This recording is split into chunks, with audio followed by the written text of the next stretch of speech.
تقولوا لمن يقتل في سبيل الله أمواتا بل أحياء عند ربهم يرزقون آمنت بالله صدق الله مولانا العظيم وصدق رسوله النبي الأمين المتين الكريم ونحن على ذلك لمن الشاهدين والشاكرين والحمد لله رب العالمين. 25 عقیدت و محبت کے ساتھ بارگاہ رسالت میں آپ صلی اللہ علیہ وسلم میں درود پاک کا نذرانہ بلند آواز سے پیش فرما لیں. اللہم صلی علی سیدنا و مولانا محمد معدن الجود والکرم وعلی آلہ و اصحابہ وبارک وسلم صلاۃ و سلام علیک یا رسول اللہ صلی اللہ تعالی علیہ وسلم. الحمدللہ ماہ محرم الحرام شریف کی 9ویں شب اپنی برکتوں رحمتوں کے ساتھ ہمارے درمیان رونما ہوئی. اللہ رب العزت اس عشرے اور پورے ماہ محرم کی برکتوں سے ہم سب کو مالا مال فرمائے. درود پاک کی فضیلت سماعت فرمائے. آقا و مولا تاجدار مدینہ صاحب معطر پسینہ صلی اللہ تعالی علیہ وسلم کے ارشاد پاک کا مفہوم ہے. حضور فرماتے ہیں تمہارے دنوں میں سب سے افضل دن جمعہ کا دن ہے. سب سے افضل دن. بہت ساری برکتیں اس دن کو حاصل ہیں. حضرت آدم علیہ نبینا وعلیہ الصلاۃ والسلام اسی دن تشریف بھی لائے، پیدا ہوئے اور اسی دن وصال بھی فرمایا. حضور نے فرمایا کہ اس دن مجھ پر درود کی کثرت کیا کرو. اور آگے حضور فرماتے ہیں اس لیے کہ تمہارا درود جمعہ کے دن اسپیشل طریقے سے سبحان اللہ مجھ تک پہنچایا جاتا ہے. اللہ ہم سب کو کثرت سے درود و سلام پڑھتے رہنے کی توفیق عطا فرمائے. اور اسی دن کے حوالے سے ہے کہ جو جمعہ کے دن حدیث پاک میں آیا جو جمعہ کے دن درود و سلام کی کثرت کرتے ہیں قیامت کے دن انہیں حضور رحمت عالم صلی اللہ علیہ وسلم کی شفاعت نصیب ہوگی. تو اور دن بھی درود شریف یقیناً ہر دن اور ہر لمحہ جس لمحے میں درود پڑھایا جائے وہ بابرکت ہے، لیکن جمعہ کے دن چونکہ پہلے ہی افضل ہے اور اس میں کثرت سے درود پڑھا جائے تو اس کی برکتیں بھی ویسے ہی دوبالا ہو جایا کرتی ہیں. اللہ ہم سب کو خوب چلتے پھرتے اپنے خالی اوقات مصروف اوقات جب بھی موقع ملے خوب درود و سلام پڑھنے کی توفیق عطا فرمائے. میں نے جو آیت پڑھی اللہ پاک فرماتا ہے، کل بھی میں نے پڑھی تھی، وَلَا تَقُولُوا لِمَن يُقْتَلُ فِي سَبِيلِ اللَّهِ أَمْوَاتٌ. جو اللہ کی راہ میں قتل کیے جائیں شہید ہوں انہیں مردہ نہ کہو، بل احیاء وَلَٰكِن لَّا تَشْعُرُونَ، بلکہ وہ زندہ ہیں تمہیں شعور نہیں. آج جو آیت پڑھی اللہ رب العزت ارشاد فرماتا ہے وَلَا تَقُولُوا لِمَن يُقْتَلُ فِي سَبِيلِ اللَّهِ أَمْوَاتًا، کہ جو اللہ رب العزت کی راہ میں قتل کیے جائیں انہیں مردہ نہ کہو، بل احیاء بلکہ وہ زندہ ہیں. اور اس کے آگے فرمایا گیا بل عند ربهم يرزقون، بلکہ وہ زندہ ہیں اور اپنے رب کے پاس روزی دیے جاتے ہیں. تو کیا سوال پیدا ہوا، اللہ رب العزت نے ارشاد فرمایا مردہ نہ کہو بلکہ سوچ سکتے ہیں، لیکن قرآن نے اس پہ بھی پابندی لگائی وَلَا تَحْسَبَنَّ الَّذِينَ قُتِلُوا فِي سَبِيلِ اللَّهِ أَمْوَاتًا. ہاں اللہ پاک نے فرمایا جو اللہ کی راہ میں یعنی میری راہ میں قتل کیے جائیں انہیں مردہ کہنا تو بڑی بات ہے، گمان بھی نہ کرو، یعنی سوچو بھی مت. بالکل پابندی لگا دی. تو جب شہید کے مردہ ہونے پر کہنا دور سوچنے پر پابندی لگائی تو نبی کو جن لوگوں نے مردہ لکھا وہ کس قدر بدبخت ہیں. جبکہ شہید کو مردہ کہنے پہ بھی سوچنے پہ بھی پابندی ہے تو نبی کو بدرجہ اولا زندہ ہے. اللہ تعالی ہمیں عقیدہ اہل سنت پر قائم رہنے کی توفیق عطا فرمائے. کل گزشتہ شب ہم نے جو عرض کیا تھا سرکار امام حسین رضی اللہ تبارک و تعالی عنہ نے اپنا سفیر اپنا قاصد بنا کر کے حضرت مسلم بن عقیل رضی اللہ تعالیٰ عنہ کو بھیجا کوفہ کی جانب. حضرت امام مسلم بن عقیل رضی اللہ تعالیٰ عنہ پہنچنے کے بعد کوفیوں نے پرزور استقبال کیا، شاندار طریقے سے آؤ بھگت کی، اور تقریباً مورخین نے لکھا ہے کہ ایک ہفتے میں 12,000 کوفیوں نے آپ کے ہاتھ پر سرکار امام حسین رضی اللہ تعالیٰ عنہ کی بیعت کی، آپ کے دست حق پرست پر. سبحان اللہ. اتنا چاروں طرف سے بالکل خوشیوں کا اظہار، تمناؤں کا طومار، ایسا لگ رہا تھا کہ پورا کوفہ خوشیوں سے جگمگا رہا ہے. حضور رحمت عالم صلی اللہ علیہ وسلم کی آل پاک کے مقدس شہزادے حضرت مسلم بن عقیل رضی اللہ تعالیٰ عنہ، حضرت عقیل کے فرزند تشریف لائیں۔ کوفہ والے بڑے خوش، چاروں طرف خوشیوں کا ایک سما بن گیا۔ اب یہاں عبید اللہ ابن زیاد جو کہ اس وقت بصرہ کا گورنر تھا، خبر پہنچی، میں نے کل عرض بھی کیا تھا کہ یزید کو کسی نے خط لکھ دیا کہ ایسے ایسے حالات ہیں یہاں پر، لہذا تم گورنر چینج کرو۔ نعمان بن بشیر نرمی سے کام لے رہے ہیں، تم چینج کرو ان کو، ورنہ بہت جلد کوفہ تمہارے ہاتھ سے نکل جائے گا۔ یزید نے اس پر عمل کیا، خط لکھا عبید اللہ ابن زیاد جو بصرہ کا گورنر تھا کہ تم بصرہ چھوڑو، فوراً کوفہ پہنچو، اور مسلم کے وہاں پہنچنے سے جو حالات بدل رہے ہیں اس کو کنٹرول کرو۔ عبید اللہ ابن زیاد نے اپنے بھائی کو بصرہ سونپا اور وہ خود کوفہ کی جانب روانہ ہوا۔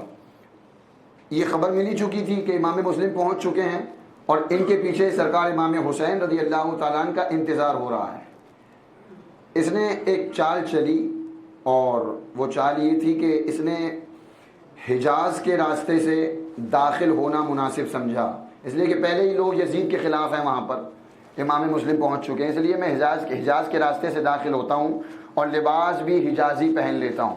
مغرب اور عشاء کے درمیان یہ جتنا لشکر لے کر پہنچا تھا دستہ فوجیوں کا، اس نے باہر قادسیہ کی راہ پر چھوڑ دیا اور 20 لوگوں کو لے کر کے حجاز کے راستے سے کوفہ میں داخل ہوا۔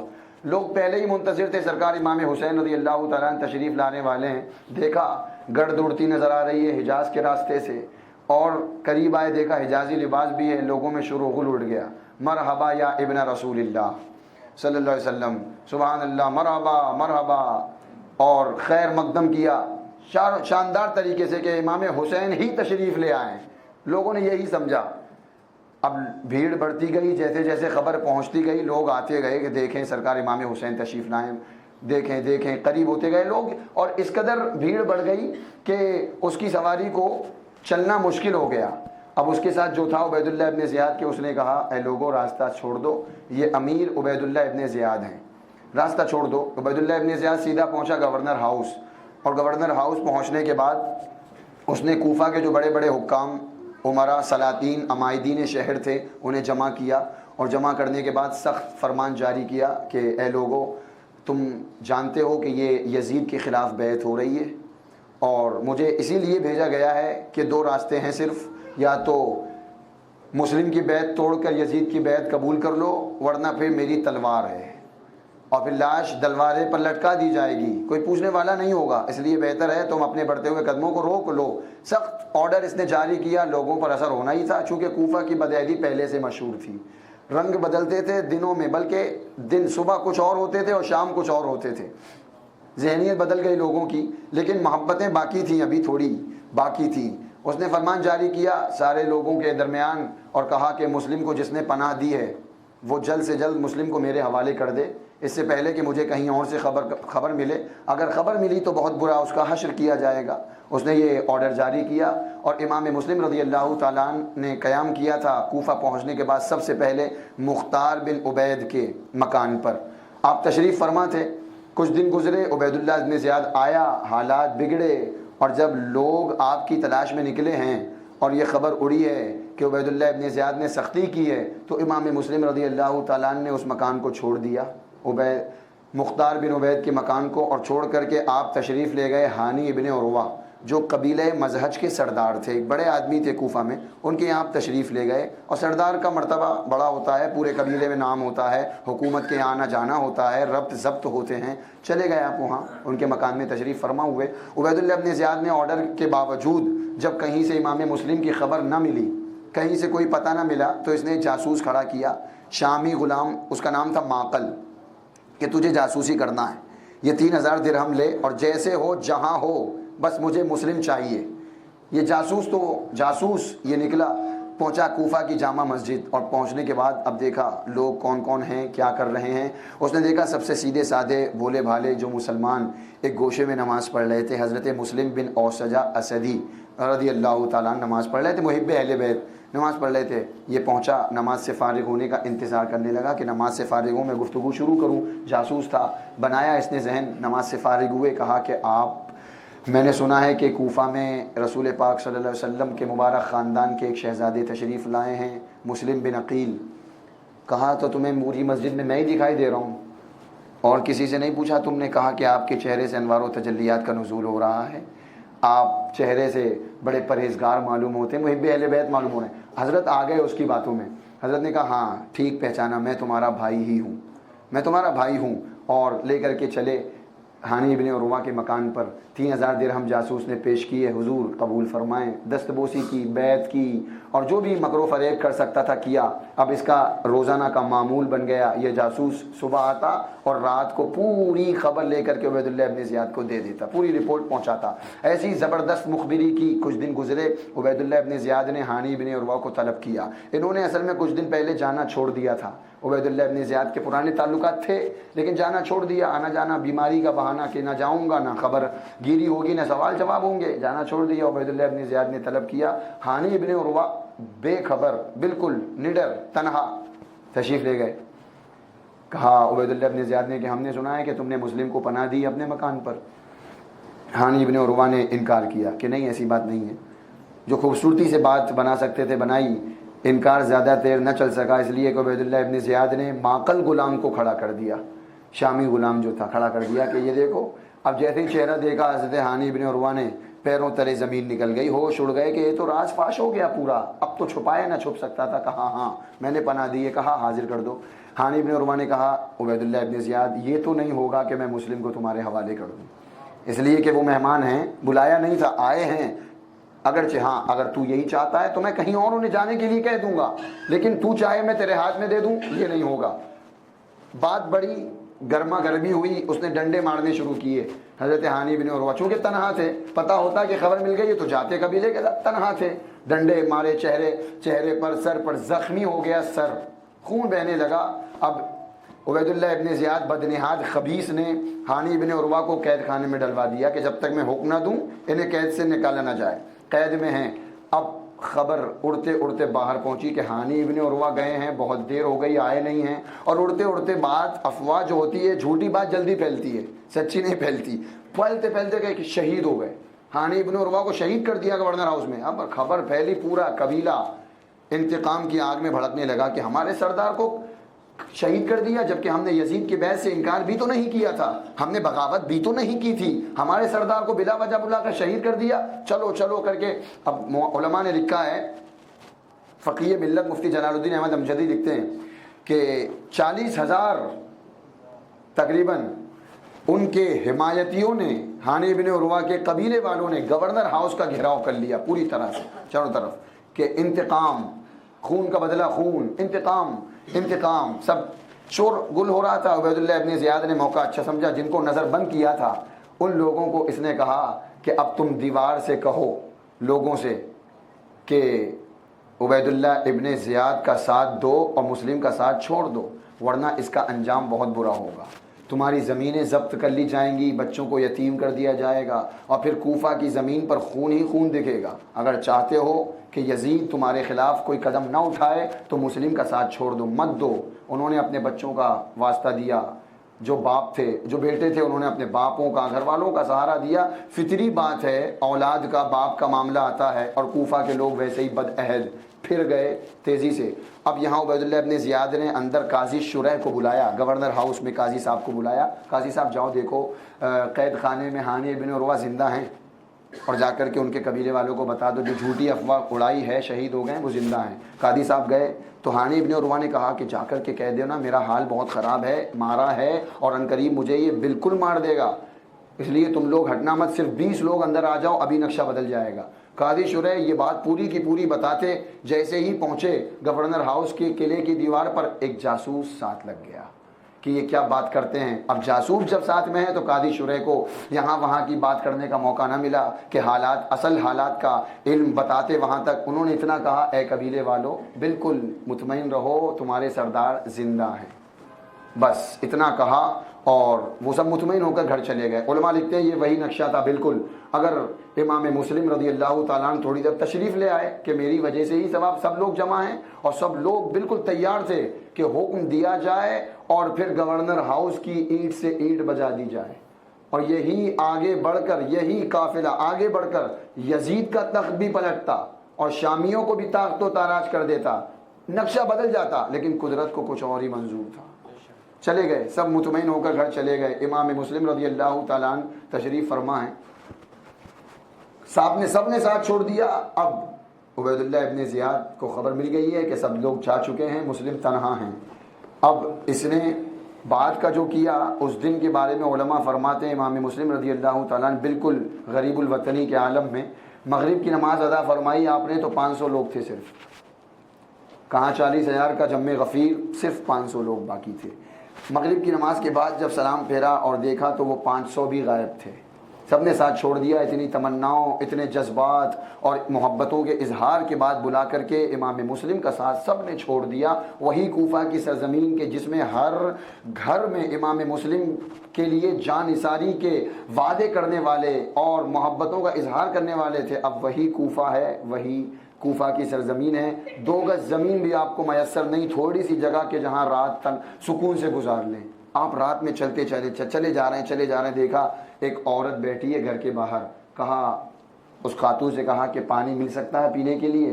اس عورت نے کہا کہ بالکل، اندر گئی، پانی لے کر کے آئیں اور پانی پی لیا، آپ نے نوش فرما لیا، اس کے بعد وہیں بیٹھ گئے۔ کوئی تھا ہی نہیں، کہاں جاتے، کہاں آرام کرتے، کس سے روداد غم سناتے۔ یہ تنہا امام حسین کا قاصد، غریب الوطن مسافر امام مسلم بن عقیل رضی اللہ تعالیٰ عنہ، عورت نے کہا کہ بابا آپ پانی پی چکے ہیں، اب آپ چلے جائیں، اب کیوں بیٹھے ہیں؟ خاموش رہے۔ جب اس نے 2-3 بار کہا تو امام مسلم نے جواب دیا، میں غریب الوطن ہوں، یہاں میں آیا تھا، بڑی محبتوں خطوط کو بھیج کر کے مجھے بلایا تھا لوگوں نے، اب میرا ساتھ چھوڑ دیا۔ کہا کہنا کیا چاہتے ہیں، اب ہیں کون وہ تو بتائیں۔ تو اب انہوں نے نام لیا کہ میں ہی مسلم بن عقیل ہوں، مجھے ہی ان لوگوں نے بلایا تھا۔ اب وہ جو عورت تھی، طوا نام تھا اس کا، بڑی محب اہل بیت تھی، وہ اندر لے کر کے گئی، بڑے شاندار طریقے سے جو بھی وقت پر میسر آیا بستر وغیرہ بچھایا آرام کے لیے۔ اب اس طوا کا جو شوہر تھا بڑا بدنہاد تھا، طوا کا لڑکا آوارہ قسم کا تھا، عیاش تھا۔ وہ رات میں اس نے اپنی ماں کو بار بار ایک کمرے میں آتے جاتے دیکھا، سمجھ گیا کہ کوئی تو ہیں، پوچھا ماں سے ماں کون ہے؟ کہا مسلم بن عقیل شہزادے آرام فرما ہیں، اس لیے کسی کو خبر مت کرنا، سارے لوگ ان کے خلاف ہیں، ہم چاہتے ہیں ان کی خدمت کر کے برکتیں حاصل کر لیں۔ وہ لڑکا تھا عیاش آوارہ۔ اگلا دن ہوا، وہ گیا محمد بن اشعث، اس کے لڑکے سے دوستی تھی اس کی، اور محمد بن اشعث کون تھا؟ عبید اللہ ابن زیاد کا بالکل خاص۔ اس نے اپنے دوست کو بتایا، اس نے اپنے باپ کو بتایا، باپ نے خبر دے دی عبید اللہ ابن زیاد کو کہ یہاں پر مسلم بن عقیل ہیں طوا کے گھر پر۔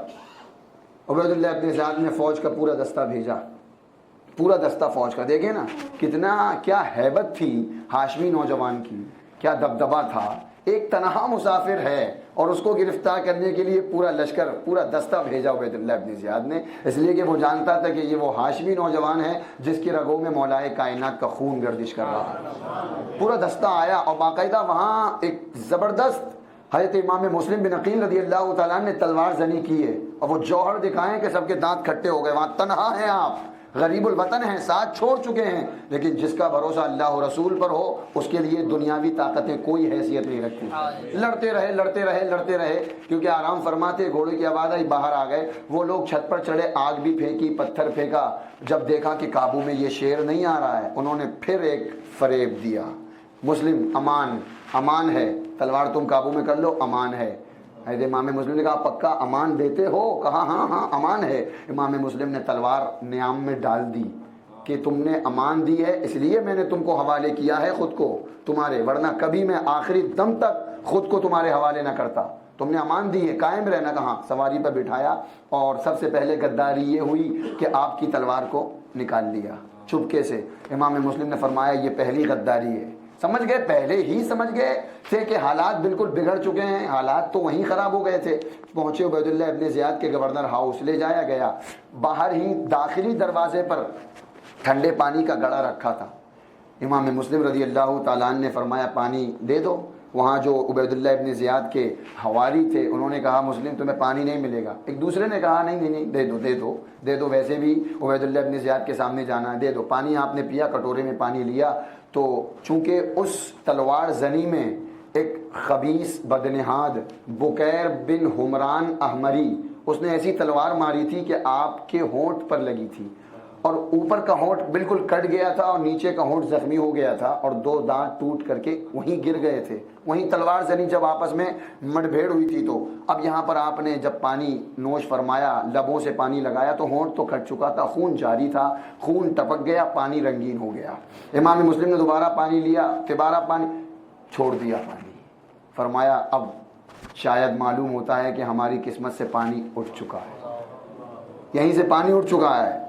کیا جذبے تھے، کیا استقلال تھا، کیا صبر تھا۔ شاید اس سفر اور اس میدان کربلا کے صبر سے زیادہ اس آسمان نے اور اس زمین نے اس سے پہلے اور نہ قیامت تک صبر کا ایسا مظاہرہ دیکھا ہوگا۔ یہ ایسا مرحلہ تھا، پانی اٹھ چکا ہے۔ عبیداللہ ابن زیاد کے سامنے امام مسلم رضی اللہ تعالیٰ عنہ پہنچے، سلام نہیں کیا تو خبیث کہتا ہے تم نے سلام نہیں کیا؟ کہا تو میرے قتل کا ارادہ رکھتا ہے، اگر تو میرے قتل سے باز آ تجھ پر ہزاروں سلام ہوں گے۔ قتل کا ارادہ رکھتا ہے۔ کہا تمہیں شرم نہیں آئی مسلم؟ تم نے کوفہ کے حالات خراب کیے، اختلاف پھیلایا، یزید کے خلاف لوگوں کو بھڑکایا، تم نے لوگوں کو یزید کے خلاف آمادہ کیا۔ امام مسلم رضی اللہ تعالیٰ نے برجستہ جواب دیا بدبخت، حقیقت تو یہ ہے کہ ہم صرف امت کی اصلاح کے لیے آئے ہیں۔ لوگ بری عادتوں سے باز آ جائیں اور نواسہ رسول کے دستے حق پرست پر بیعت کر لیں۔ یزید کا فسق و فجور کھلے عام ہو رہا ہے، ہم چاہتے ہیں کہ امت امام حسین کے ہاتھوں پر جمع ہو جائے، قرآن کی تعلیم عام ہو۔ ہم تو امن کے پیامبر ہیں، ہم تو امن و عافیت چاہتے ہیں، تو یہ کیا کہتا ہے ہم نے انتشار پھیلایا؟ بلکہ حقیقت تو یہ ہے کہ تو اور تیرے باپ نے بے گناہ لوگوں کا خون بہایا، تو نے ظلم و بربریت کا ننگا ناچ ناچا، تو ہے وہ شخص جو بدکار ہے اور کوفہ کی زمین پر خون ریزی کرنا چاہتا ہے۔ جب تیور سخت دیکھے عبیداللہ ابن زیاد نے کہا مسلم بڑی بڑی باتیں کر رہے جبکہ جانتے ہو کہ قتل کر دیے جاؤ گے، اب تو جانا بالکل۔ امام مسلم رضی اللہ تعالیٰ نے فرمایا بے شک اللہ و رسول کے نام پر جس طرح ہمیں زندگی گزارنا عزیز ہے، اس سے کہیں زیادہ اپنی جان دینا ہمیں محبوب ہے۔ عبیداللہ ابن زیاد نے جلاد کو حکم دیا لے جاؤ اس کو اور ایسی عبرتناک سزا دو کہ لوگ یاد رکھیں۔ امام مسلم نے جواب دیا، بڑا شاندار جواب، تانا کہ ہاں بے شک تو ہی وہ ہے کہ جو ایسا ظلم کر سکتا ہے خاندان نبوت پر کہ جس کے علاوہ کسی سے کوئی امید نہیں کی جا سکتی۔ تیرے ہی سر سہرا سجے گا خاندان نبوت پر ظلم کرنے کا۔ آپ صبر و استقامت کے ساتھ سیڑھیاں چڑھنے لگے، لبوں پر درود پاک کے نغمے ہیں، کلمہ طیبہ کا سمجھ گئے، شہادت بالکل سامنے ہے۔ اور 2 شہزادوں کے ساتھ آپ تشریف لے کر آئے تھے کوفہ۔ اوپر گئے، جلاد نے تلوار اٹھائی اور آپ کی گردن پر ماری، آپ کا سر انور جسم اقدس سے جدا ہوا، اور جیسا عبیداللہ ابن زیاد نے کہا تھا کہ اس کے جسم کو اوپر سے نیچے پھینک دینا تاکہ ہڈیاں چکنا چور ہو جائیں، آپ نے 3 شرطیں پیش کی تھیں۔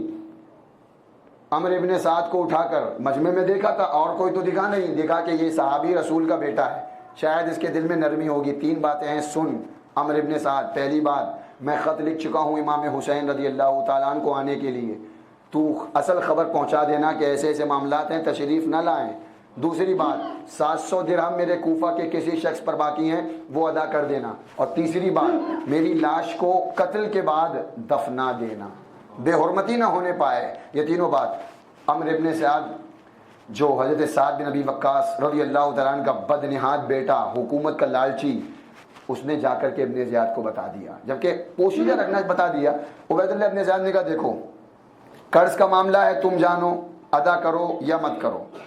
ایک روایت میں ہے کہ امام مسلم رضی اللہ تعالیٰ عنہ کے جسد مبارک کے بارے میں اس نے کہا کہ نہیں، دفن کرنے کی اجازت تو نہیں ہوگی، ان کی لاش کو لٹکایا جائے گا تاکہ یہ کوفہ والے یاد رکھیں کہ یزید کے خلاف جانے کا انجام کیا ہوتا ہے۔ اور ایک روایت میں ہے کہ نہیں، لاش کے بارے میں تم کو جو کرنا ہے کرو، لیکن امام حسین کو اصل خبر نہیں پہنچائی جائے گی، اگر آئیں گے تو پھر یزید کی بیعت قبول کرنے کو کہا جائے گا، نہیں آئے کوئی بات ہی نہیں۔ یہ 3 باتیں اس طرح اس نے منظور کی، بدنہاد نے آپ کی شہادت اوپر سے نیچے پھینک دیا، انا للہ و انا الیہ راجعون۔ اور آپ کی یہ اس سفر کربلا میں یہ پہلی شہادت اللہ رب العزت کی بارگاہ میں آپ نے اپنی جان کا نذرانہ پیش کیا۔ امام مسلم کے دونوں شہزادے بھی آپ کے ساتھ تھے۔ اب جیسے ہی خبر ملی کہ امام مسلم شہید ہو گئے اور دونوں شہزادوں کو امام مسلم رضی اللہ تعالیٰ عنہ نے قاضی شرح کے یہاں ٹھہرایا تھا۔ قاضی شرح نے اپنے جب حالات خراب دیکھے کہ ارے یہ تو مسلم کو بھی انہوں نے مار دیا تو بچوں کو کہاں چھوڑیں گے. عبیداللہ ابن زیاد نے انعام کا لالچ دے دیا لوگوں میں، کوفہ والوں میں علل اعلان کہ مسلم کے 2 بچے جو زندہ گرفتار کر کے لائے گا اتنا اتنا انعام و اکرام دیا جائے گا. حکومت کا لالچ تھا، دنیا کا پردہ مکمل آنکھوں پر پڑ چکا تھا، دل سیاہ ہو چکے تھے، دینداری کی کوئی رمق باقی نہیں تھی. لوگ تلاش میں بچوں کی نکل پڑے. قاضی شورا نے دیکھا کہ ارے لوگ نکلے ہیں، یہاں ملیں گے تو اچھا نہیں ہوگا، میں نہیں ان بچوں کو اپنے ہاتھوں سے عبیداللہ کے یہاں پہنچانا چاہتا. اس سے پہلے قاضی شورا نے بیٹے کو بلایا اسد کو اور کہا اے بیٹا اسد سنو، باب العراقین ہے، وہاں سے ایک قافلہ مدینہ طیبہ جانے والا ہے، تم ان دونوں بچوں کو لے کر جاؤ اور اس قافلے تک پہنچا دو. اسد لے کر کے نکلا باب العراقین، حضرت محمد حضرت ابراہیم رضی اللہ تعالی عنہما، دونوں شہزادے ننھی عمر شریف. اللہ اکبر، باپ کا سایہ اٹھ چکا ہے، زمین کوفے کی تنگ ہو گئی ہے. قاضی شورا نے بھیجا اسد لے کر کے چلے ان دونوں شہزادوں کو. اب کیا قافلہ ملتا، قافلہ تھوڑی دیر پہلے نکل چکا تھا، گرد اڑتی نظر آ رہی تھی. اب اسد نے دونوں شہزادوں سے کہا کہ اے شہزادوں سنو، یہ قافلے کی گرد اڑتی نظر آ رہی ہے، جاؤ مل جاؤ اس قافلے سے، یہ قافلہ مدینہ پاک تمہیں بحفاظت پہنچا دے گا. دونوں شہزادے تیزی سے چلے، ننھے ننھے قدموں سے چلتے رہے چلتے رہے چلتے رہے. رات گزر گئی، قافلہ کیا ملتا. صبح کا سورج نمودار ہوا تو دیکھا جہاں سے چلے تھے وہیں پہنچ گئے. سپاہیوں نے پکڑ لیا دونوں شہزادوں کو اور پہنچا دیا عبیداللہ ابن زیاد کے پاس، جیل میں قید کر دیا. اب اتفاق سبحان اللہ، جیل کا جو قیدی، جیل کا جو داروغہ تھا مشکور محب اہل بیت تھا. اہل بیت سے اس نے سوچا کہ یہ بڑی خدمت میرے ہاتھ آئی ہے، اس سے اچھا موقع نہیں ہے خدمت کا اہل بیت کی، لاؤ دونوں شہزادوں کو چھپکے سے رہا کر دیتا ہوں. اس لیے کبھی زندگی میں ایسا موڑ آئے کہ اپنی جان پر اہل سادات اہل بیت کرام کے شہزادوں کو ترجیح دینا پڑے، دے دینا، آنکھ بند کر کے دے دینا، بھوکے رہ لینا کھلا دینا سیدوں کو، خود پیاسے رہنا پلا دینا سیدوں کو. انشاءاللہ برکتیں یہاں بھی اور میدان محشر میں بھی ملیں گی. یہ رائے گا نہیں جاتا، یہ عمل رائے گا نہیں، اس لیے کہ ساری کائنات کے حضور سردار ہیں اور حضور کی آل پاک. ارے ہم کسی لائق نہیں، ہمارے بچوں کے ساتھ کوئی اچھا کر دے تو ہم کتنا اچھا سمجھتے ہیں، ہمارے بچوں کی کوئی جان بچا لے، ارے ہم تو اس کا احسان نہیں بھولتے. اور جو رسول پاک کے شہزادوں پر اگر خدمت کر دے گا تھوڑی سی تو اس کا اجر یقیناً. مشکور نے شہزادوں کو لیا، چپکے سے کھولا دروازہ جیل کا، پہنچا دیا اپنے گھر کہ جب تک کوئی بات نہیں ہوتی یہیں رہو. پہنچایا گھر مشکور نے پہنچا دیا گھر، اور پھر اس نے انگوٹھی دی. دیکھو سب جلد سے جلد جدا کرنا چاہ رہے تھے کہ کسی طرح یہ مدینے پر پہنچ جائیں، اس لیے کہ چاروں طرف آدمی ہے اور ہمارے ہاتھوں سے اگر گرفتار ہوئے یہ بچے تو یہ بڑا برا ہوگا، ہم اس میں شامل نہیں ہونا چاہتے. انگوٹھی دی بچوں کو کہ جاؤ بچوں مقام قادسیہ کی راہ سے آگے بڑھو. یہ انگوٹھی ہے، قادسیہ کا جو کوتوال ہے وہ میرا بھائی ہے. انگوٹھی دکھانا، شروع میں عرض اگر یہی کر دوں کہ جن کی جہاں موت یا شہادت لکھی ہوتی ہے، چاہے نہ چاہے من جانب اللہ اسے پہنچا دیا جاتا ہے. جہاں شہادت ہو یا موت ہو بندے کی پہنچ ہی جاتا ہے، چاہے جیسے حالات. تو آپ دیکھ رہے ہیں حالات بالکل بدلتے چلے گئے، اس لیے کہ شوق شہادت کھینچے لیے جا رہا تھا. دونوں شہزادے اب انگوٹھی لے کر کے، باپ کا سایہ اٹھ چکا ہے، غریب الوطنی ہے، ننھی عمر ہے، نہ سوچ اتنا نہ شعور اتنا. چلتے رہے رات بھر. پھر صبح دیکھا کہ کوئی قافلہ نہیں، کوئی کوتوال نہیں، کچھ نہیں. دیکھا قریب ہی ایک درخت ہے، بڑا پرانا کھوکھلا درخت، اس کے اندر جگہ ہے اور نیچے کنواں ہے. دونوں شہزادوں نے سوچا کہ اس درخت کے اندر چھپ کر بیٹھ جائیں، کہیں کوئی آ کر گرفتار نہ کر لے. بیٹھے رہے دونوں شہزادے. اب اس کنویں پر پانی بھرنے آئی ایک محب اہل بیت جو خاتون تھی، اس کی باندی آئی پانی بھرنے، اور اس کی مالکن جو تھی محب اہل بیت تھی، پانی بھرنے آئی. دیکھا دونوں بچوں کی آہٹ محسوس کی، چاند سے چہرے، انوار و تجلیات کا نزول. کہا بچوں کون ہو، چھپے کیوں بیٹھے ہو؟ ان بچوں نے جواب دیا شہزادوں نے کہ ہم مسلم بن عقیل کے شہزادے ہیں، غریب الوطنی ہیں، ہمارا کوئی نہیں ہے، کوئی ہمیں سہارا دینے کو تیار نہیں ہے، سب نے چھوڑ دیا ہے. جب اتنا سنا کہ امام مسلم کے شہزادے ہیں، اس نے فوراً دونوں بچوں کو لیا کہ گھبراؤ مت، میں تمہیں لے کر کے چلتی ہوں. میری جو مالکن، میری جو میں جن کے گھر میں کام کرتی ہوں وہ تمہارے گھرانے سے بڑی محبت کرتی ہے، اہل بیت کی محب ہے. لے کر کے باندھی آئی دونوں شہزادوں کو. وہ عورت بڑی خوش کہ کچھ دن خدمت کا موقع ملا، سکون سے لٹا دیا، دونوں بچوں کو آرام سے جو میسر آیا کھلایا پلایا، سکون سے سلا دیا۔ دونوں بچے سکون کی نیند سو رہے ہیں ایک کمرے میں۔ اب اس کا جو شوہر تھا حارث بدبخت، یہ حکومت کا لالچی تھا۔ عبید اللہ ابن زیاد نے جب سے انعام کا اعلان کیا، یہ پورا دن بچوں کی تلاش میں، بس کسی طرح دنیا ہاتھ آ جائے، دنیا ہاتھ آ جائے، دنیا ہاتھ آ جائے۔ بالکل یہ بھول چکے تھے کہ سامنے ہے کون، سامنے خاندان کون سا ہے، خون کون سا ہے، سب بھول بھال کر صرف دنیا تھی، دنیا۔ اب پورا دن جب مارا مارا پھرا، تھک گیا، گھر آیا، کھانا دے، عورت نے کھانا دیا چپ چاپ تاکہ یہ سو جائے، لیکن سوئے، یہ تو سو گیا، رات کا پچھلا پہر گزرا، بڑے بھائی کی آنکھ کھلی، چھوٹے بھائی کو جگایا اور کہا بھائی اٹھو، اب سونے کا وقت نہیں رہا، اب ہماری شہادت کا وقت قریب آ چکا ہے۔ کہا کیا ہوا؟ کہا میں نے ابھی خواب دیکھا ہے کہ جنت میں والد ماجد ہیں، خاتون جنت ہیں، سرکار مولائے کائنات رضی اللہ تعالیٰ عنہ ہیں، اور سرور کائنات صلی اللہ علیہ وسلم ہیں، اور حضور والد صاحب سے فرما رہے ہیں مسلم چلے آئے، بچوں کو چھوڑ آئے۔ تو والد ماجد نے عرض کیا حضور بچے بھی بہت جلد پہنچنے والے ہیں، بچے بھی آنے والے۔ خواب دکھایا، چھوٹا بھائی بھی رونے لگا کہ بڑے بھائی میں نے بھی بالکل اسی طرح کا خواب دیکھا ہے۔ اب دونوں بچوں نے ایک دوسرے کی گلوں میں باہیں ڈالی اور پھوٹ پھوٹ کر رونے لگے، روتے روتے آواز بلند ہوئی، سسکیوں کی آواز پہنچی۔ رات کا سناٹا ویسے ہی تھا، حارث سویا تھا، آنکھ کھلی کہ آواز بچوں کی کہاں سے آ رہی ہے۔ اپنی بیوی سے پوچھا، بیوی نے بات چھپانے کی کوشش کی کہ کہیں سے آتی ہوگی، تم سو، لیکن جب آواز بند نہ ہوئی دونوں بچے روتے رہے۔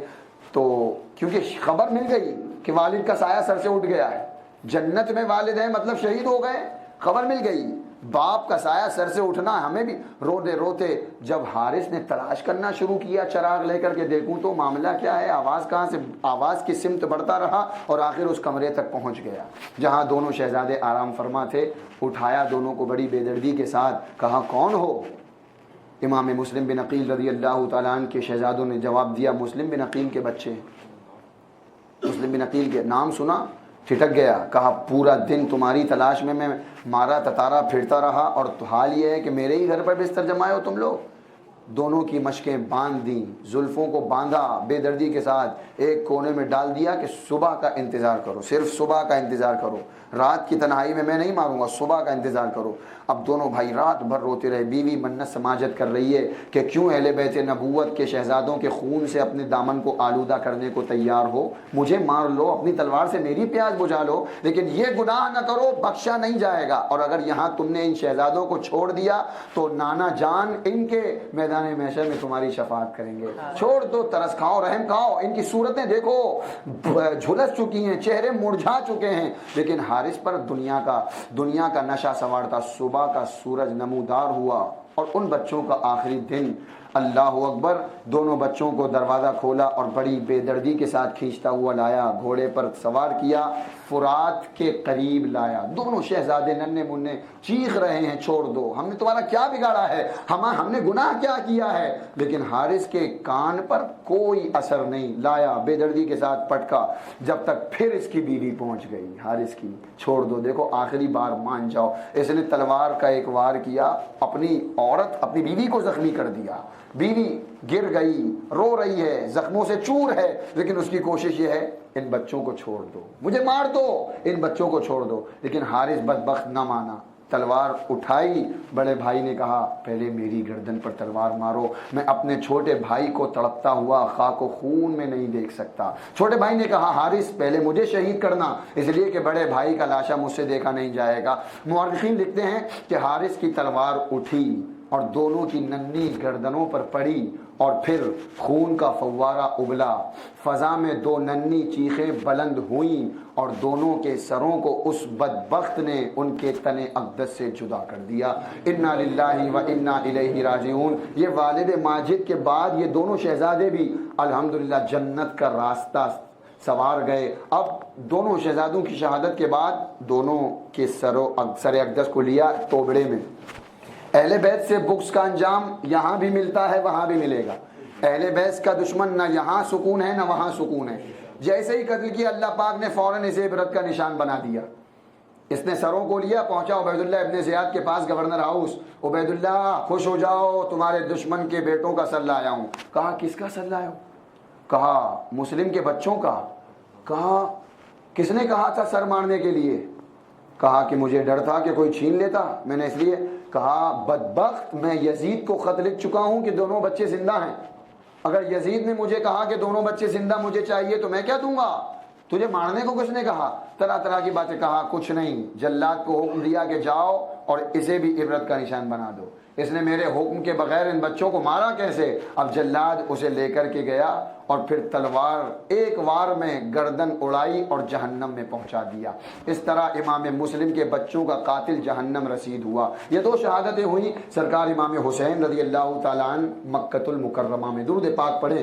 اللہم صلی علی سیدنا و مولانا محمد معدن الجود والکرم وعلی آلہ و اصحابہ وبارک وسلم صلاۃ و سلاما علیک یا رسول اللہ صلی اللہ تعالی علیہ وسلم.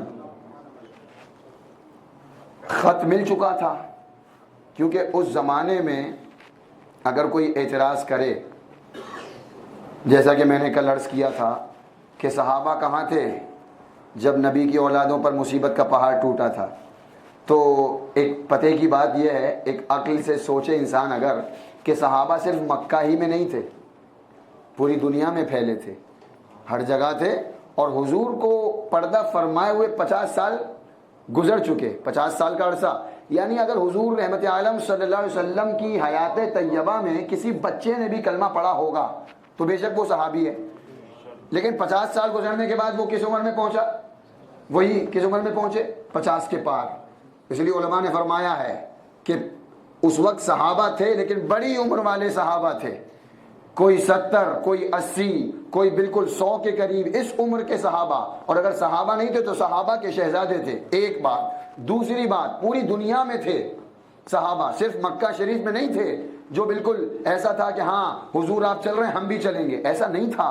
اور پھر دوسری بات یہ دیکھیں کہ خط امام مسلم رضی اللہ تعالیٰ نے جو لکھوایا تھا خوشخبری کا، حالات کے سازگار ہونے کا، بلانے کا، وہ خط کافی تقریباً علماء فرماتے ہیں کہ 35-40 دنوں میں پہنچا. کیونکہ اس وقت یہ رابطے کا سلسلہ نہیں تھا کہ یہاں خبر دی اور وہاں پہنچ گئی. وہاں مہینوں مہینوں سفر، جنگلوں بیابانوں کو عبور کر کے اونٹ پر، گھوڑے پر، کوئی کئی دنوں بعد پہنچتا تھا. اب یہ خط کتنا لیٹ، پہلا خط، دوسری تو بات چھوڑ دو، پہلا خط خوشخبری کا کتنا لیٹ پہنچا. خط پہنچا تو جو عذر تھا امام حسین رضی اللہ تعالیٰ عنہ کے پاس، عذر ختم ہو گیا. کیا ٹھیک ہے، ہمارا عذر یہی تو تھا کہ ہم اپنے بھائی کو بھیجیں گے، اگر قائم رہے تو ٹھیک، ورنہ اگر قائم نہیں رہے تو عذر مل جائے گا. اب خط آ گیا تو عذر ختم ہو گیا. تیاری شروع کی سرکار امام حسین رضی اللہ تعالیٰ عنہ نے کہ کوفہ جانا ہے، عراق کی جانب سفر کا ارادہ فرمایا. خبر اڑی، مکے والوں کو خبر ملی. مکۃ المکرمہ میں جو اجلہ صحابہ کرام تھے، حضرت عبداللہ ابن عمر، حضرت عبداللہ ابن زبیر، حضرت جابر، حضرت ابو واقد لیثی، حضرت ابو سعید خدری رضی اللہ تعالیٰ عنہ، یہ سب حاضر ہوئے امام حسین کی بارگاہ. حضور ہم نے سنا ہے کہ آپ نے سفر کا ارادہ فرمایا ہے کوفہ کی جانب. کہا ہاں خط آیا ہے. عرض کیا حضور اگرچہ خط آیا ہے لیکن یہ لوگ بڑے بد عہد ہیں، کھلی بغاوت کرتے ہیں یہ. حضور ہم نے دیکھا ہے پچھلے زمانے میں کہ سرکار مولائے کائنات رضی اللہ تعالیٰ عنہ کے ساتھ بھی بدعہدی کی. ان کی شہادت میں انہی کا رول، عثمان غنی رضی اللہ تعالیٰ عنہ کی شہادت میں بھی انہی کی سازش، آپ کے بھائی امام حسن رضی اللہ تعالیٰ عنہ کے ساتھ بھی. سمجھا رہے ہیں حضور سرکار امام حسین رضی اللہ تعالیٰ عنہ نے باتوں کو سنا، سب کی باتوں کو سنا، مشورہ سنا، اور امام حسین رضی اللہ تعالیٰ عنہ نے ایک جملہ کہا کہ مجھے تو سفر کرنا ہے، خدا سے میں خیر کا طالب ہوں، خدا خیر فرمائے، لیکن سفر مجھے کرنا ہے چونکہ وہ لوگ مجھے بلانے کے لیے بالکل تیار ہیں، میرے ہاتھ پر بیعت کرنے کے لیے تیار ہیں. بظاہر تو حالات بالکل صاف نظر آ رہے ہیں، اس لیے سفر کرنا ہے. مکۃ المکرمہ 8 ذی الحجہ کی تاریخ. جو حجاج کرام ہیں ماشاءاللہ جنہیں حج کی سعادت ملی ہوگی وہ لوگ جانتے ہیں 8 ذی الحجہ کون سا دن ہوتا ہے؟ حج کا پہلا دن. حج کا پہلا دن یعنی یہاں لوگ حج کرنے کی تیاری میں ہیں اور یہاں سرکار امام حسین رضی اللہ تعالیٰ عنہ مکۃ المکرمہ چھوڑنے کی تیاری میں. لوگوں اور عالم تصور میں لوگوں کی عقلیں حیران، یا اللہ یہ ماجرا کیا ہے؟ کہ نواسہ رسول صلی اللہ علیہ وسلم، ایسا بھی نہیں ہے کہ امام حسین کو حج سے رغبت نہ ہو، پیار نہ ہو، حالانکہ آپ خود پہلے 25 حج کر چکے ہیں۔ تو عقل تو یہ چاہتی ہے کہ حضور حج کر لیں نا، حج کر لیں اور چند دن کے بعد روانہ ہو جائیں، سبحان اللہ۔ لیکن سرکار امام حسین رضی اللہ تعالیٰ عنہ کی ثبات قدمی اور آپ کی دور اندیشی، اور گویا کہ بلکہ آگے بڑھ کر یوں عرض کروں، خدا کی قدرت جواب دے گی، اے لوگو تم کعبۃ اللہ کا دیدار کرو گے اور حسین میدان کربلا میں رب کعبہ کی دیدار سے مشرف ہوں گے۔ اے لوگو تم مکۃ المکرمہ میں حج کرو گے، حسین میدان کربلا میں حج اکبر ادا کریں گے۔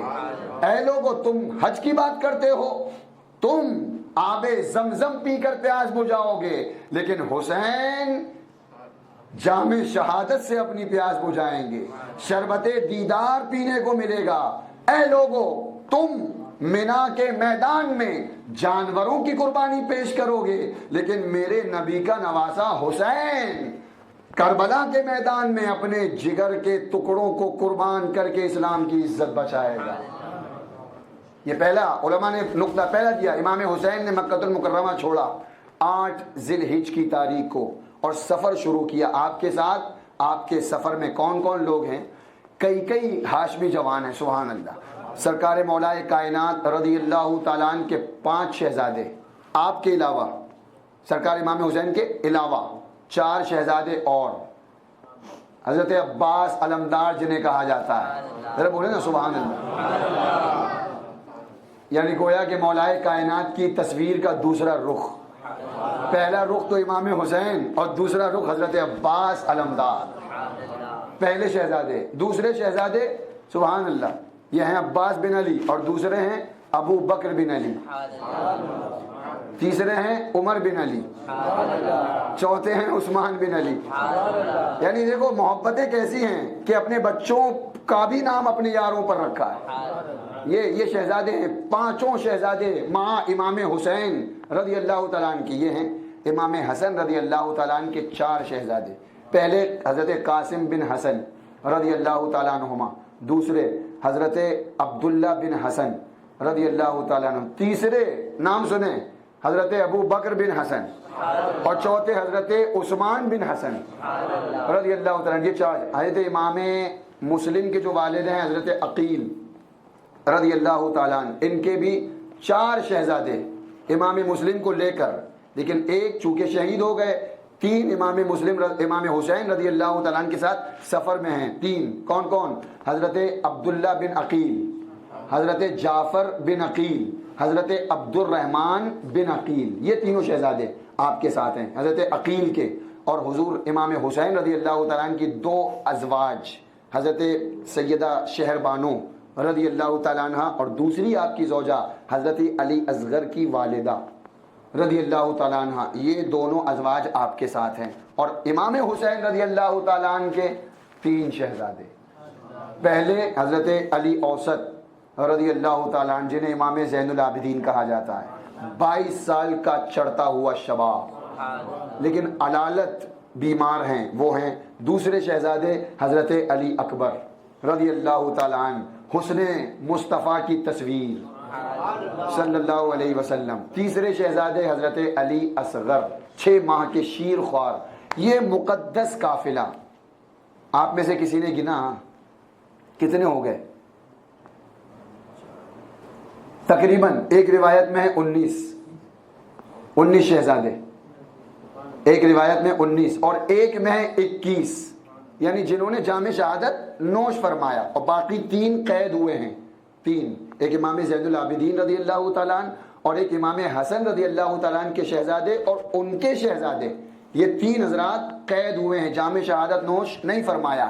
19 یا 21 شہزادے وہ ہیں جنہوں نے میدان کربلا میں اللہ رب العزت کی راہ میں اپنی جانوں کا نذرانہ پیش کیا ہے۔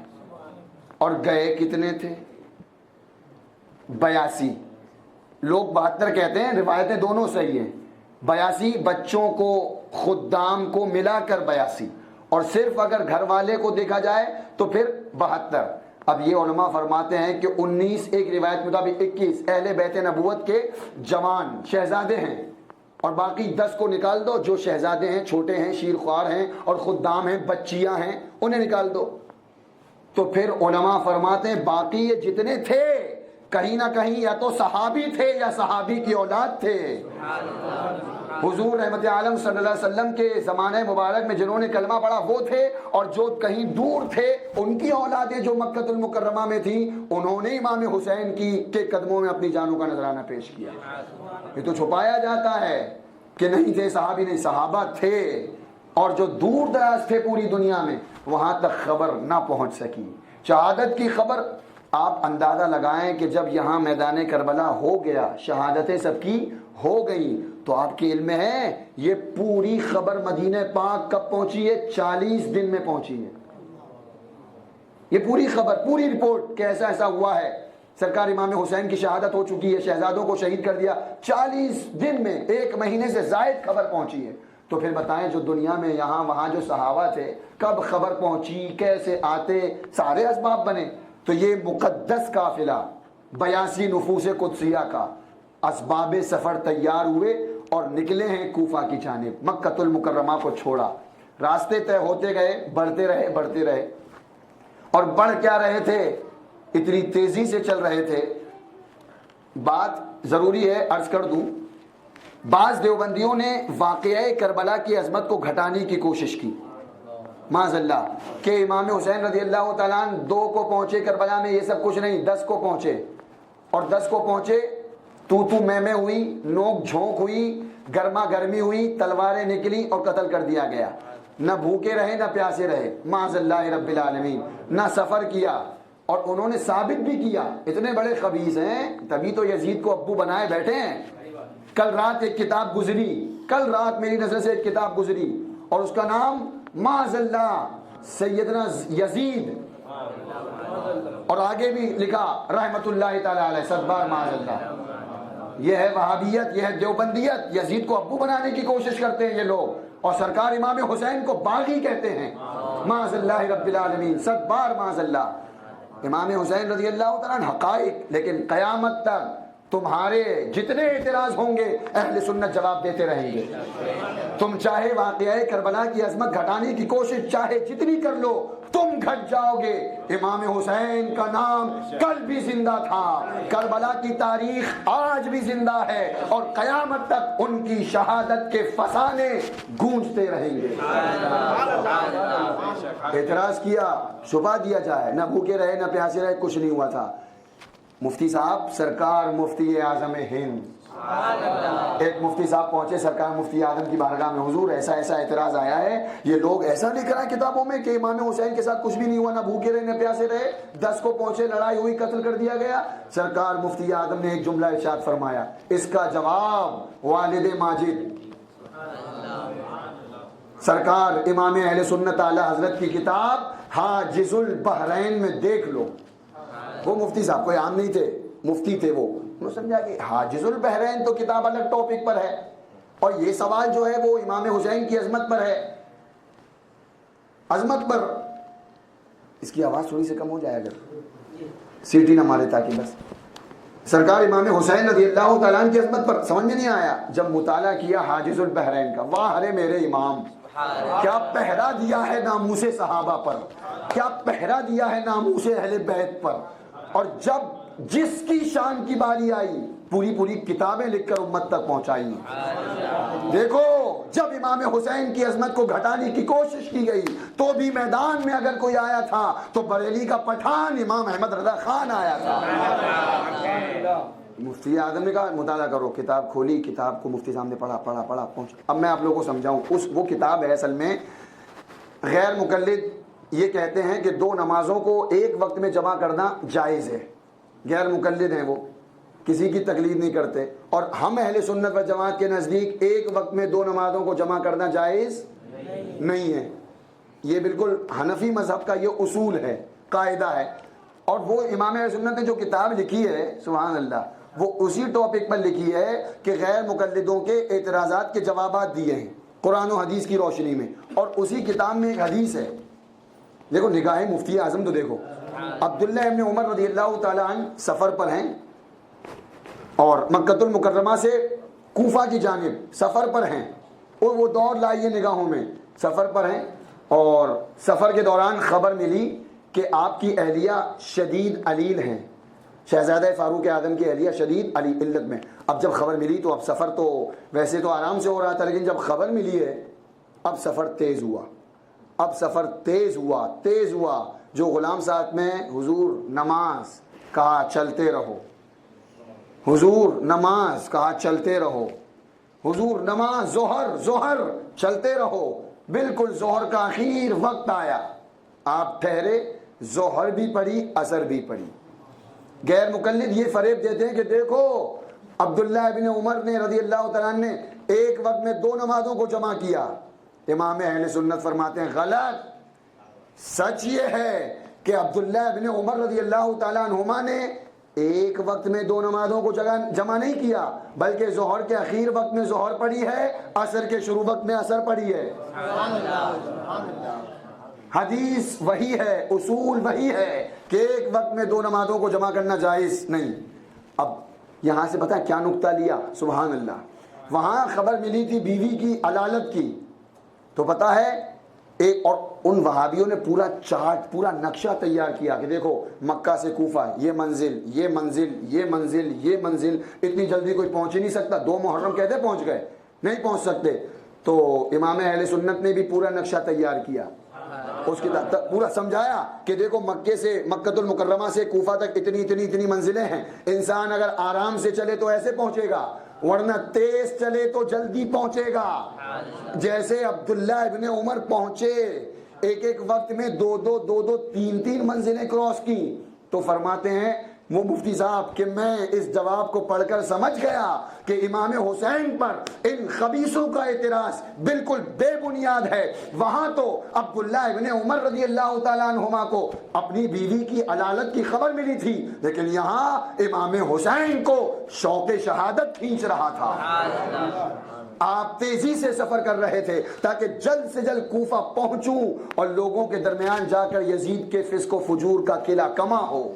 تیزی سے سفر کر رہے تھے، اور اسی سفر میں آگے پہنچ کر تو بالکل عین خواب کے ذریعے بھی آپ کے سفر ہوتا رہا، بڑھ رہے ہیں، سورج کی شدت ہے، دھوپ کی تیزی ہے، لو جھلسائے دے رہی ہے، گرد اڑ کر آنکھوں پر آ کر دیکھنا مشکل کر رہی ہے، سفر لیکن ہو رہا ہے، بڑھ رہے ہیں۔ مقام صفا آیا، فرزدق شاعر سے ملاقات ہوئی، کہا کہاں کا ارادہ ہے؟ کہا کوفہ۔ کیا حالات ہیں؟ شاعر نے کہا حضرت زبانیں آپ کے ساتھ ہیں، دل آپ کے ساتھ ہیں، لیکن تلواریں بنی امیہ کے ساتھ ہیں، اس لیے نہ جائیں، خطرات بالکل منڈلا رہے ہیں۔ سرکار امام حسین شوق شہادت من جانب اللہ بڑھتے رہے کہ خدا خیر فرمائے، دیکھتے ہیں کیا ہوتا ہے، اور آگے بڑھے۔ امام مسلم رضی اللہ تعالیٰ عنہ کی شہادت کی خبر ملی ہے، مقام غالباً زبالہ میں خبر ملی، شہید کر دیے گئے۔ آپ نے بار بار انا للہ و انا الیہ راجعون پڑھا اور اپنے ایک ساتھی حضرت زہیر بن قیس رضی اللہ تعالیٰ عنہ کو بھیجا، جاؤ کوفہ کے حالات معلوم کرو۔ خط لکھا کہ میں حسین بن علی، تمہارے خطوط کی وجہ سے میں کوفہ آ رہا ہوں، لہذا تم حالات درست کر لو، میں بالکل جلد پہنچنے والا ہوں، اپنی وفا پر قائم رہنا۔ یہ خط لکھ کر کے بھیجا۔ اب جب وہ حضرت زہیر بن قیس پہنچے، کوفہ سے پہلے ہی 1000 سواروں نے ناکہ بندی کی ہوئی تھی، جس کا نام آتا ہے حسین یعنی حسین، سواد سے حسین بن نمیر۔ وہ 500 سواروں کے ساتھ ناکہ بندی کر کے کھڑا تھا۔ جب زہیر بن قیس پہنچے، گرفتار کر لیا، پہنچا دیا عبید اللہ ابن زیاد کے پاس۔ عبید اللہ ابن زیاد نے کہا کیا لے کر آئے ہو؟ کہا اپنے آقا امام حسین کا خط لایا ہوں۔ خط پڑھا، خط پڑھنے کے بعد کہا تو کیا کہتا ہے؟ کہا جو سرکار امام حسین فرمائے میں وہی کہتا ہوں۔ کہا اچھا ذرا چڑھ تو اوپر، قلعے پر چڑھ، اور چڑھ کر معاذ اللہ امام حسین کی برائی بیان کر، برائی کر۔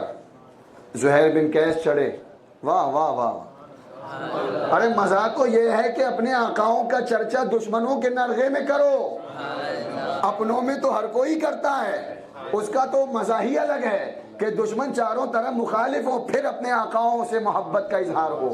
اصل وفاداری یہ ہے، چڑھے اوپر اور پتہ ہے کیا کہا؟ اے لوگو سنو، میں امام حسین رضی اللہ تعالیٰ عنہ کا قاصد ہوں، خط لے کر آیا ہوں، اور یہ بات بھی سن لو، اس وقت ساری روئے زمین پر، ساری مخلوق میں سب سے بہتر اگر کوئی شخص ہے تو وہ امام حسین ہے۔ میرے آقا امام حسین ہیں، رسول اللہ کے نواسے ہیں، خاتون جنت کے شہزادے ہیں، اور جن کا بابا مولائے کائنات ہے۔ ان کا ہر قدم اٹھتا ہے شریعت کی راہ پر اٹھتا ہے۔ اور کیا کہا؟ اس وقت روئے زمین پر سب سے بدتر ہے تو یزید اور یزید کے چاہنے والے۔ عبید اللہ بن زیاد ایسا ہے، اس کا باپ ایسا ہے، خوب برائیاں کی۔ آگ بگولا سن کر کے جلاد کو بھیجا کہ اوپر سے اسے نیچے پھینک دو، چھت سے، قلعے کی چھت سے۔ اس جلاد نے حکم کی تعمیل کی، پھینک دیا، ہڈیاں چکنا چور ہو گئیں۔ اور یہاں آپ کی شہادت، حضرت زہیر بن قیس رضی اللہ تعالیٰ عنہ کی شہادت واقع ہوئی۔ چون یہ اس طرح آپ کے جانثار قاصد نے آپ کے قدموں پر اپنی جان فدا کر دی۔ بڑھتے رہے، سفر ہو رہا ہے، بڑھ رہے ہیں۔ اب اسی راستے میں آپ کے دونوں بھانجے بھی آئے ہیں، حضرت اون، حضرت محمد رضی اللہ تعالیٰ عنہما، یہ ہیں حضرت جعفر طیار کے پوتے، حضرت عبداللہ کے بیٹے، دونوں آئے۔ مامو جان ہمیں بھی شامل فرما لیں، سیدہ زینب رضی اللہ تعالیٰ عنہ کے صاحبزادے ہیں۔ مامو جان ہمیں کہاں چھوڑے؟ کہا بیٹو، خط دکھایا، والد صاحب کا خط ہے حضور۔ خط پڑھا کہ میں عبداللہ، اے امام حسین آپ کہاں تشریف لے جا رہے ہیں؟ ہرگز نہ جائیں، ان کے وعدے ایسے ہیں، ان کی بولیاں کچھ ہیں، واپس آ جائیں۔ اور وہ کہا خط میں کہ کچھ دیر بعد میں بھی آ رہا ہوں پیچھے سے۔ حضرت عبداللہ بھی پہنچ گئے، بچوں کے پیچھے پہنچ گئے۔ اب اور اپنے ساتھ امان بھی لائے تھے، وہ امان کا پروانہ کہ امام حسین آپ کے لیے امان ہے، چلیں آپ واپس۔ لیکن امام حسین کو تو دنیا کے لیے امان قائم کرنا تھی، شریعت کو بچانا تھا۔ وہ اپنی امان کہاں دیکھ رہے تھے؟ وہ تو اپنے نانا کی امت کی امان دیکھ رہے تھے۔ لوگوں نے کہا حضور اتنے بضد کیوں ہیں آخر؟ ضد کی وجہ سب سمجھا رہے ہیں، نہ جائیں آپ بڑھتے چلے جا رہے ہیں۔ وہ راز کا اظہار کیا تھا، پردہ نہیں اٹھایا۔ فرمایا میں نے خواب میں اپنے آقا رحمت عالم صلی اللہ علیہ وسلم کی زیارت کی ہے، حضور نے مجھے ایک راز فرمایا ہے اور مجھے ہر حال میں اسے پورا کرنا ہے، پورا کرنا ہے۔ حضرت عبداللہ رضی اللہ تعالیٰ عنہ عرض کرتے ہیں حضور تو ہمیں بتائیں نا کون سا راز ہے، کون سا ہے، کیا ہے خواب، کیا فرمایا؟ کہا کہ حسین نے اب تک نہ کسی کو بتایا ہے اور نہ بتائے گا، یہاں تک کہ حسین اپنے رب سے ملے۔ اس کا مطلب شہادت کی صاف خبریں آپ نے ظاہر نہیں فرمایا۔ اچھا میں ایک جملہ کہا کرتا ہوں، امام حسین رضی اللہ تعالیٰ عنہ کی شہادت کے بعد یزید پلید نے جو امت مسلمہ کے ساتھ شر و فساد کا کھیل کھیلا ہے، مدینہ پاک میں گھوڑے بنوائے، مسجد نبوی شریف میں کعبۃ اللہ کا خلاف جلوایا، معاذ اللہ مدینہ کی پارسا عورتوں کو لشکر پر معاذ اللہ حلال کیا، ہزاروں تابعین کو بے گناہ شہید کروایا۔ یہ سب کب کے واقعات ہیں؟ کربلا کے بعد کے واقعات ہیں۔ اب یہیں میں ایک نقطہ دے رہا ہوں، اگر بے شک سرکار امام حسین نے اپنا مبارک ہاتھ یزید کے ہاتھ میں نہیں دیا تو یہ سب ہوا، اگر دے دیتے تو اس امت کا نقشہ کیا ہوتا، آج قانون شریعت کا عالم کیا ہوتا، آج اللہ و رسول کے نام پر کتنی خرافات ہوتی، کون اندازہ لگا سکتا ہے؟ یہ ساری خرافات کو اور شریعت کے چہرے کو اگر کسی نے صاف کیا ہے انبیاء کے بعد، صحابہ کے بعد، تو وہ ہے سرکار امام حسین رضی اللہ عنہ۔ وہ شریعت کی حفاظت کی ہے کہ انشاءاللہ اسلام کل بھی جگمگا رہا تھا، لوگ چاہے تھوڑے ہوں آج بھی جگمگا رہا ہے، اور قیامت تک انشاءاللہ اسلام کا بول بالا رہے گا، اور اسلام کی گردن پر خون حسین کا احسان رہے گا۔ سرکار امام حسین رضی اللہ تعالیٰ سفر فرماتے رہے، طرح طرح کے مقامات آئے، رکنا بھی ہوا، کہیں ٹھہرنا بھی ہوا، تیزی سے سفر ہوتا رہا، لوگ ملتے رہے، بات چیت ہوتی رہی، چلتے چلتے ایک محرم الحرام کو کوہ ذی حشم میں اترے، ایک تاریخ محرم شریف کی کوہ ذی حشم میں اترے، پڑاؤ کیا، دیکھا کوفہ سے کچھ سوار آ رہے ہیں، گرد اڑ رہی ہے، اور قریب آئے دیکھا واقعی یہ کوفی ہی ہیں، آگے آئے اور وہ تھے حر، 500 سواروں کے ساتھ بھیجا گیا تھا عبید اللہ ابن زیاد کی طرف سے کہ جاؤ جہاں ملے حسین راستہ روک لو۔ کھڑے ہو گئے۔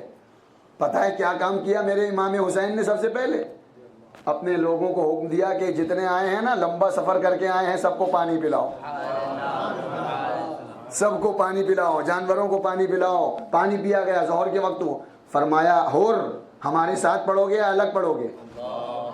لیکن چونکہ حر بھی جنتی ہیں، حر کی قسمت کا ستارہ بھی بلند ہونے والا تھا، کہا کہ حضور یہ میری نوکری ہے جو میں راستہ روکنے آیا ہوں، لیکن نماز رسول کو چھوڑ کر کیسے پڑھ سکتا ہوں؟ نماز تو آپ ہی کے بھی، آپ کی موجودگی میں کوئی اور امام ہو۔ ظہر پڑھی، عصر پڑھی، عصر کے بعد پھر تبادلہ خیال ہوا کہ تو امام حسین رضی اللہ تعالیٰ نے 3 باتیں پیش فرمائیں، جہاں سے آیا ہوں وہیں واپس جانے دو، راستہ مت۔ اچھا کچھ تکرار بھی ہوئی، اور بات یہ ہوئی کہ حر چاہتے کیا ہو؟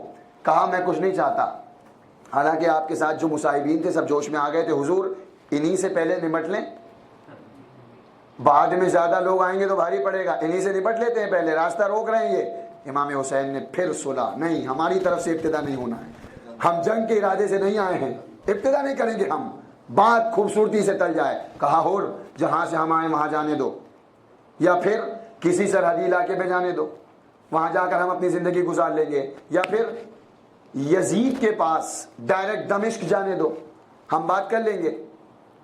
اچھا کہا عبید اللہ ابن زیاد کا جب تک کوئی فرمان نہیں آتا، جب تک کوئی آرڈر نہیں آتا، آپ کو چلنے کی اجازت ہے، رخصت ہے۔ امام حسین رضی اللہ تعالیٰ عنہ قادسیہ مقام پہنچ چکے تھے، کربلا کے قریب۔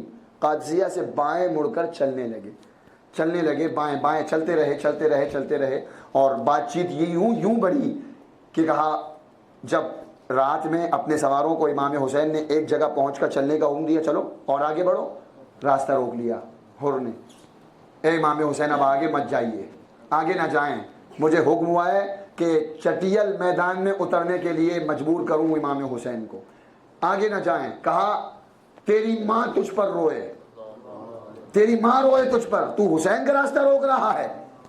کہا حضور اگر آپ کے علاوہ کسی نے یہ جملہ کہا ہوتا، کوئی بھی ہوتا، کسی منصب کا ہوتا، تو میں اس کو ایسا ہی جواب دیتا، لیکن آپ کی والدہ خاتون جنت ہیں، آپ کی والدہ شہزادی اسلام ہے، لہذا میں آپ کی بارگاہ میں ایک لفظ نہیں کہہ سکتا۔ کہا تو چاہتا کیا ہے؟ کہا بس مجھے نہ لڑائی کا حکم ہے نہ کسی سے الجھنے، مجھے صرف راستہ روکنے کے لیے بھیجا گیا ہے، لہذا آپ کا راستہ روک لوں یا پھر میں عبید اللہ ابن زیاد کے پاس آپ کو لے چلوں۔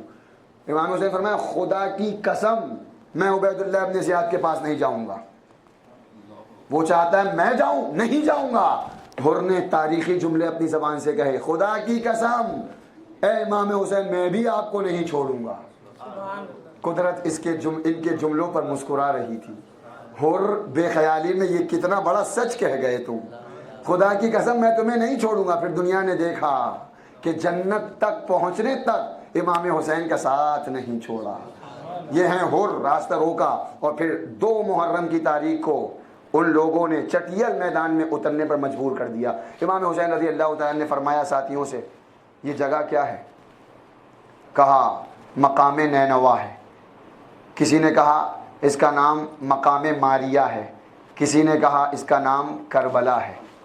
امام حسین کی زبان پاک سے برجستہ نکلا، ہذہ کربلا موضع کرب و بلا ومناح رکابنا ومحط رحالنا ومقتل رجالنا۔ نشاندہی کر دی، سب سن چکے تھے، سب پتہ تھا، بڑے چاہ رہے تھے بس شہادت کی طرف۔ نشاندہی کر دی کہ یہاں ہمارے سامان اتریں گے، یہاں ہمارے خیمے نصب ہوں گے، یہاں ہمارے کجاوے کسے جائیں گے، یہاں ہمارے بچے شہید ہوں گے۔ امام حسین بیان کر رہے تھے، ہمارا عقیدہ جھوم رہا تھا کہ جب امام حسین نے فرمایا کہ ایک مرتبہ میں یہیں سے گزرا تھا، والد ماجد نے پورا نقشہ مجھے بتایا تھا، ہمارا عقیدہ جھوم رہا ہے کہ جب مولا علی کے علم کا یہ عالم ہے تو ہمارے آقا کے علم پاک کا عالم کیا ہوگا، اور کوئی غیب کیا تم سے نہاں ہو بھلا، جب نہ خدا ہی چھپا تم پہ کروڑوں درود۔ یہ ساری نشانیاں سرکار امام حسین رضی اللہ تعالیٰ عنہ نے اپنے صاحبین سے بیان فرمائیں، اور اس کے آگے انشاءاللہ ہم شہادت سرکار امام حسین اور آپ کے اعوان و انصار اور کربلا کا وہ خونی منظر انشاءاللہ کل کی نشست یعنی 10ویں محرم عاشورہ، شب عاشورہ میں آپ کی سماعتوں تک پہنچائیں گے۔ تیزی کے ساتھ سماعت فرما لیں، تیزی کے ساتھ۔ حدیث پاک کا مفہوم ہے، حضور رحمت عالم صلی اللہ علیہ وسلم نے ارشاد فرمایا کہ مجھے اللہ پر گمان ہے، امید ہے کہ جو عاشورے کا روزہ رکھیں گے نا انشاءاللہ۔ اور آج میں کیوں عرض کر رہا ہوں، آپ لوگ سوچ رہے ہوں گے عاشورہ تو پرسوں ہے نا، تو فرماتے ہیں حضور صلی اللہ علیہ وسلم کہ جو عاشورے کا روزہ رکھے اللہ پاک اس کے پچھلے 1 سال کے گناہوں کو معاف فرما دے۔ ایک عاشورے کا روزہ، اور پورے یوں تو محرم کے بارے میں ہے کہ اس مہینے کے ہر دن کا روزہ 1 مہینے کے برابر ہے، اس مہینے کے ہر دن کا روزہ 1 مہینے کے برابر ہے، سبحان اللہ، 1 مہینے کے روزے کے برابر۔ اور عاشورہ کا روزہ 1 سال کے گناہوں کا کفارہ۔ اور جو دعائے عاشورہ ہے زندگی کا بیمہ، سبحان اللہ۔ علماء نے فرمایا جو دعا پڑھ لے گا اللہ پاک کے فضل سے پورا سال زندہ رہے گا۔ تو پھر سوال ہوا پھر موت اگر، تو علماء نے فرمایا جسے مرنا ہوگا اسے دعا پڑھنے کی توفیق ملے گی ہی نہیں، یہ ایسی دعا ہے۔ اس لیے دعائے عاشورہ بھی پڑھیں، اپنے بچوں کو بھی پڑھائیں، رشتہ داروں کو بھی پڑھوائیں، اور پھر یہ حدیث پاک سنیے 1 سال کے گناہوں کا کفارہ۔ حضور نے ایک حدیث پاک میں ارشاد فرمایا کہ مسلمانوں کو چاہیے، مفہوم مسلمانوں کو چاہیے کہ عاشورے کے روزے سے پہلے یا تو 9 کو روزہ رکھیں یا 11 کو رکھیں۔ حضور نے فرمایا تاکہ یہود کی مخالفت ہو۔ یہود کیا کرتے تھے، عاشورے کے دن 1 روزہ رکھتے تھے 10ویں کا، حضور نے ان کی مخالفت کا حکم فرمایا یا تو آگے 1 رکھو یا پیچھے 1 رکھو، ہے نا۔ اور پھر علماء نے بیان فرمایا کہ اس دن اپنے بچوں پر کھانے پینے میں فراخی کرو، اس کی برکت سے سال بھر تک رزق میں برکتیں رہیں گی، لہذا خوب اپنے گھر والوں پر بھی خرچ کرو اور اپنے آقا امام حسین کے نام پر بھی خوب خرچ کرو۔ اللہ تعالی ہمیں کہنے سننے سے زیادہ عمل کی توفیق عطا فرمائے۔ وما علینا الا البلاغ۔ السلام علیکم ورحمۃ اللہ وبرکاتہ۔